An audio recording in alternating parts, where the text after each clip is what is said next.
Pakistani umpire আলিমদারের পরামর্শে umpire হয়েছিলেন শরফুদ্দৌলা ইবনে সৈকত।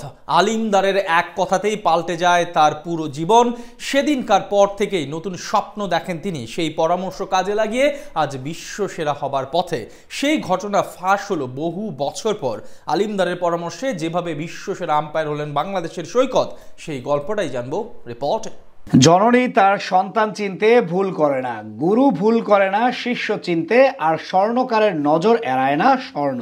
ঠিক তেমনই সেদিন পাকিস্তানের কিংবদন্তি আম্পায়ার আলিমদারের চোখ এড়াতে পারেনি শরফুদ্দৌলা ইবনে সৈকতের প্রতিভা। এক দেখাতে বুঝে ফেলেছেন ছেলেটাকে দিয়ে কিছু একটা হবে এবং পরামর্শ দিয়ে পাল্টে ফেলেন তার জীবনটাকে।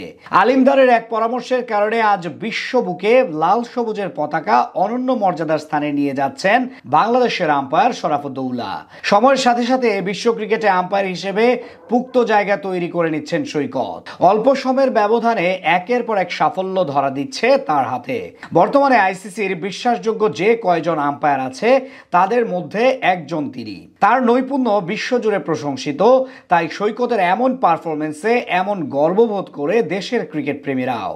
তাই সৈকতের এমন পারফরমেন্সে এখন গর্ববোধ করে দেশের ক্রিকেট প্রেমীরাও। এবার চ্যাম্পিয়ন্স ট্রফির মঞ্চে শতভাগ অ্যাকুরেসি হার নিয়ে সবচেয়ে সফল আম্পায়ারদের একজন ছিলেন তিনি।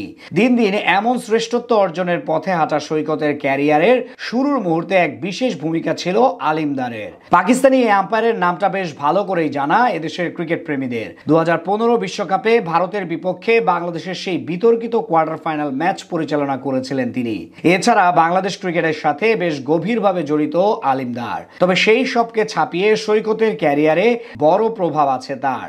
একটা সময় সৈকত ছিলেন আম্পায়ারিং ম্যানেজার, তখন আলিমদারের নজরে পড়েন তিনি। প্রথম দেখাতে বুঝতে পেরেছিলেন এই ছেলেটাকে দিয়ে বড় কিছু হবে। সাথে সাথে সৈকতের সঙ্গে কথা বলেন পাকিস্তানি আম্পায়ার। তখন দেখলেন তিনি খুব ভালো ইংরেজি বলতে পারেন, তাই তাকে আম্পায়ারিং এ মনোনিবেশ করার পরামর্শ দেন আলিমদার। এই নিয়ে তিনি সৈকতকে বলেন, দেখো তুমি এখন তরুণ, ভালো ইংরেজি জানো, তোমার উচিত এখান থেকে আম্পায়ারিং এ নজর দেওয়া, একটা ঝুঁকি নাও, আমার মনে হয় তুমি পারবে। আলিমদারের সেই কথা শুনেই পরবর্তীতে আম্পায়ার হওয়ার স্বপ্ন দেখা শুরু করেন সৈকত এবং বর্তমানে আইসিসির এলিট প্যানেলের সদস্য। তবে আলিমদারের বিশ্বাস তিনি আরো এগিয়ে যাবেন এবং একটা সময় শ্রেষ্ঠত্বের আসন গ্রহণ করবেন। তাকে শুভকামনা জানিয়ে পাকিস্তানি আম্পায়ার বলেন, সে আমার কথা শুনেছে এবং বর্তমানে এলিট প্যানেলে আছে, সে খুব ভালো আম্পায়ারিং করছে, আমার বিশ্বাস সে আরো উন্নতি করবে, তার জন্য সর্বোচ্চ শুভকামনা। বর্তমান সময়ে বিশ্বের সেরা আম্পায়ারগুলোর মধ্যে একজন হিসেবে নিজের আধিপত্য গড়ে তুলেছেন সৈকত, যেটা অবশ্য একটা গর্ব করার মতো চিত্র টাইগার ক্রিকেট প্রেমীদের জন্য। বাংলাদেশের প্রথম আম্পায়ার হিসেবে গত বছর মার্চে আইসিসির আম্পায়ারদের এলিট প্যানেলে জায়গা করে নেন শরফুদ্দৌলা। 2010 সালে মিরপুরে বাংলাদেশ শ্রীলঙ্কা ওয়ানডে দিয়ে আন্তর্জাতিক আম্পায়ারিং এ তার অভিষেক হয়। সেখান থেকেই তার পথ চলা একের পর এক সাহসী সিদ্ধান্ত দিয়ে ও প্রযুক্তির মতো তীক্ষ্ণ হয়ে এখন সর্বমহলে আলোচনায় সৈকত।